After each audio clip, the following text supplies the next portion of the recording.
말도 많고 살도 많았던 원지입니다. 원장 선생님들이 원지는 무조건 거심을 해야 된다 이렇게 이야기를 하는데, 거심을 안 하면은 가슴이 답답해지는 부작용이 생긴다 이렇게 얘기를 하는데, 사실은 거심을 하는 이유는요, 그 심이 약용 부위가 아니기 때문에 거심을 하는 거예요. 대원지가 좋은 이유가 거심을 하기가 좀 편합니다. 파극도 마찬가지인데, 얘를 감초물에다가 넣고서는 끓인다. 아유, 대단한 얘기입니다. 원지값보다요 신가 양의 감초가 더 비쌉니다. 근데 얘를 수치하기 위해서 더 비싼 거를 집어넣고 수치를 한다?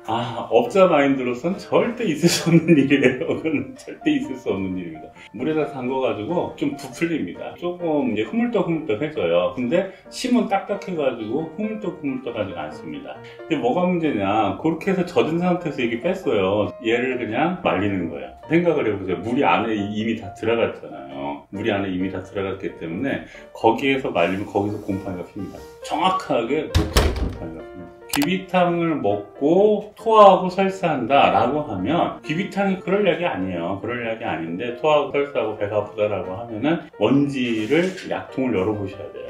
약통을 열어보시면 대원지를 이렇게 부셔보세요. 그 안에 초록색으로 해서 제대로 곰팡이가 펴있는 것을 확인을 할 수가 있습니다. 제중학회에서는 아예 그냥 소원지를 쓰다. 대원지는 반드시 거심을 해요. 얘네들이 어쩔 수 없이 상할 수밖에 없습니다. 소원지 같은 경우는 거심하기가 되게 어렵거든요. 그대로 유통이 되니까 상하진 않아. 대신에 약용 부위가 좀 떨어지는 거죠.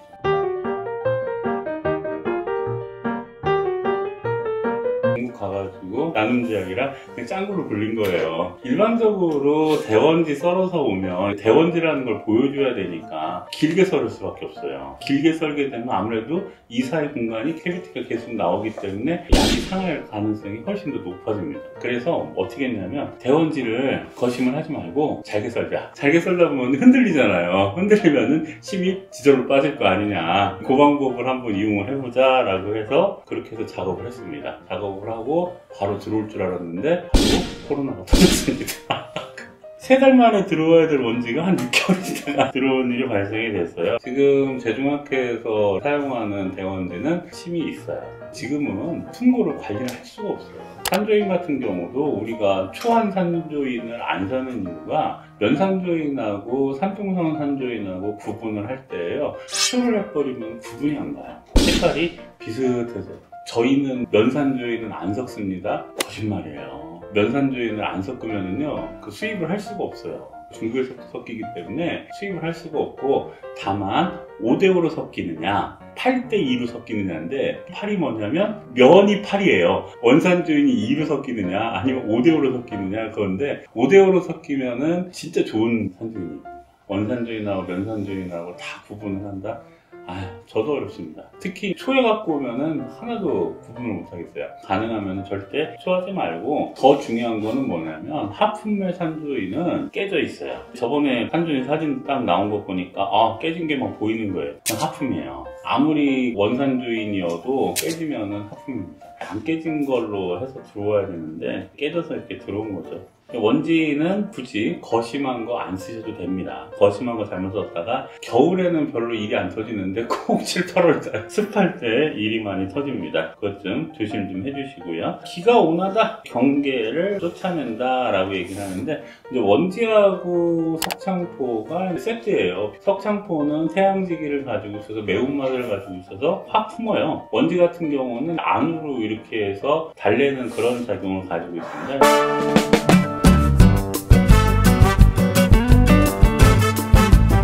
신경증이 심한 경우에 원지 석창포를 같이 썼을 때 사이드가 나는 가장 큰 이유는 석창포가 매워서 그렇습니다. 구절 석창포라고 있는데 우리나라는 구절 석창포가 하나도 못 들어오거든요. 구절 석창포 얘기를 했더니 제주도 석창포다 라고 하는데, 아니에요. 어떻게 제주도에서 우리나라가 기원식물이 있을 수가 있겠습니까? 그 마디가 이렇게 돼 있어요. 그러니까 지금 우리가 쓰는 석창포 같지 않고 마디를 가지고 있는 석창포가 있습니다. 대한민국에서 아무리 약업사나 제약회사한테 좋은 약을 갖고 와라 얘기를 해도요, 그냥 이 바가지에서 푼 거 가지고 저 바가지에서 그냥 푸는 거예요. 발전의 가능성이 없습니다. 중국에 가가지고 다이렉트로 저희 학회처럼 우리는 이걸로 쓴다, 우리는 이걸로 쓰니까 이렇게 해갖고 와라, 자기약은 무조건 거피를 한다, 대신에 바로 해가지고 거피하면 되거든요. 산지에서 거피를 하면은 유황찜이 들어가는데 제약회사에서 거피를 해서 들어오게 되면은 유황찜이 안 들어가니까 그렇게 하자 이렇게 해서 가는 방법밖에 없습니다. 나중에 석창포도 부조석창포를 한번 쓸 수 있는 기회가 있지 않을까 이렇게 생각을 하고, 사인 같은 경우도 양춘사가 진짜 좋아요. 양춘사를 먹으면은 정말로 명문의 화기가 올라온다는 게 느껴질 정도로 굉장히 좋습니다.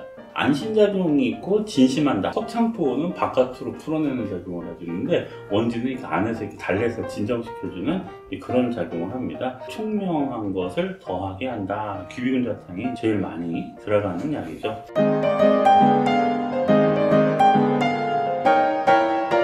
신경의 기분으로 들어간다. 신경약이 아니다. 이렇게 얘기를 하는데 일반적으로는 다 심장으로 들어간다. 그렇게 얘기를 합니다. 감추수로 담궈서 하루를 지낸 다음에 거심을 해라. 이렇게 얘기를 하고 있습니다. 원지값보다 양의 감초값이 훨씬 비쌉니다. 이거 할 사람이 없습니다. 그런 분도 봤어요. 원지를 갖고 와가지고 원지를 감초물에다 초하는 사람도 봤습니다.